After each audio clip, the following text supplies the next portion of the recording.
O outro resultado central em teoria de probabilidades, né, além das leis dos grandes números, é o teorema central do limite, que a gente vai ver aqui nessa aula. Tá? Vamos motivar ele da seguinte forma. Então, você tem xn, uma sequência independente, identicamente distribuída de variáveis aleatórias, que eu vou assumir que sejam de média zero e variância 1 para simplificar. Tá? Ou seja, o valor esperado de xi é zero e variância de xi é igual, tá? Para ficar mais fácil da gente escrever as coisas.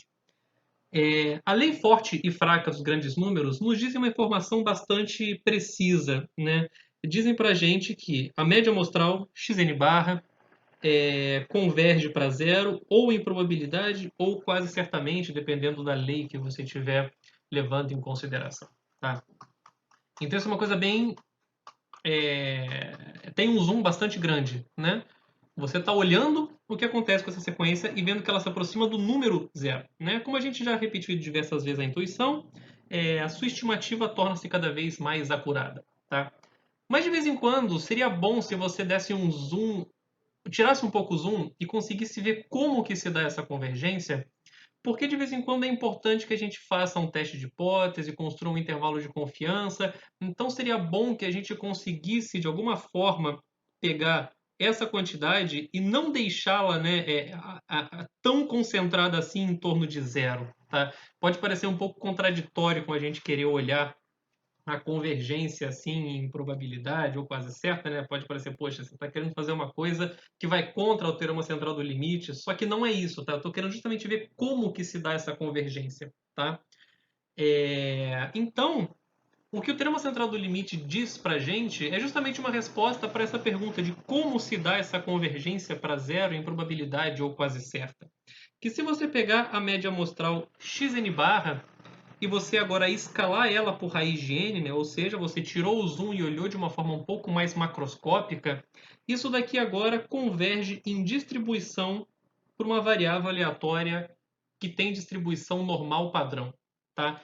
Esse é o objetivo do teorema central do limite. Tá? A gente garantir condições sobre a nossa sequência de variáveis aleatórias xn, de modo que essa convergência aconteça. Mesma coisa que para as leis dos grandes números. A gente queria condições sobre a nossa sequência de variáveis aleatórias para que a gente conseguisse aferir a convergência em probabilidade ou quase certa. Agora a gente quer fazer uma coisa semelhante. A gente quer saber uma condição sobre a sequência de variáveis aleatórias xn, tais que ela convirja em distribuição para uma normal 0,1, né, quando essa média amostral aqui está devidamente escalada por um fator raiz de n. Tá? Então, existem diversos teoremas centrais do limite. A gente vai ver aqui dois desses resultados. Um deles a gente vai provar, o outro a gente só vai provar sem, só vamos ver sem prova o enunciado, que é bastante mais enrolado. Tá? Mas antes disso, vamos ver um pouquinho de história do teorema central do limite. Tá? Da mesma forma que as leis dos grandes números datam de bastante tempo atrás, suas primeiras versões, as primeiras versões do teorema central do limite datam também do século XVIII, onde De Moivre postulou ele para o caso de variáveis aleatórias com distribuição de Bernoulli. Né? Ele essencialmente provou que a binomial é bem aproximada por uma normal. Tá? O que hoje em dia a gente conhece como teorema central do limite de De Moivre e Laplace. O Laplace entra na história justamente porque esse trabalho do De Moivre ficou quase 100 anos esquecido e foi resgatado no início do século XIX pelo Laplace, que notou a importância desse trabalho. Tá?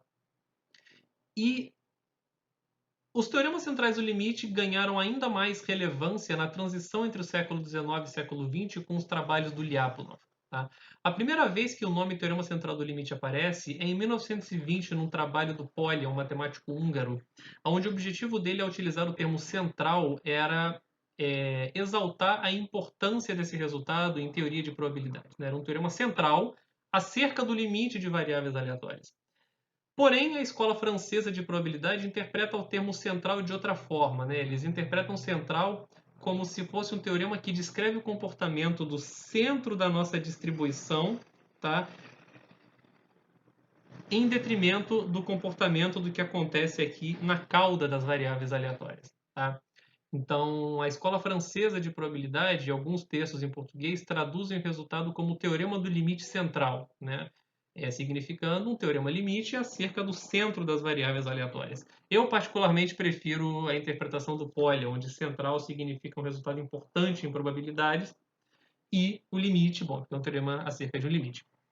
Tá?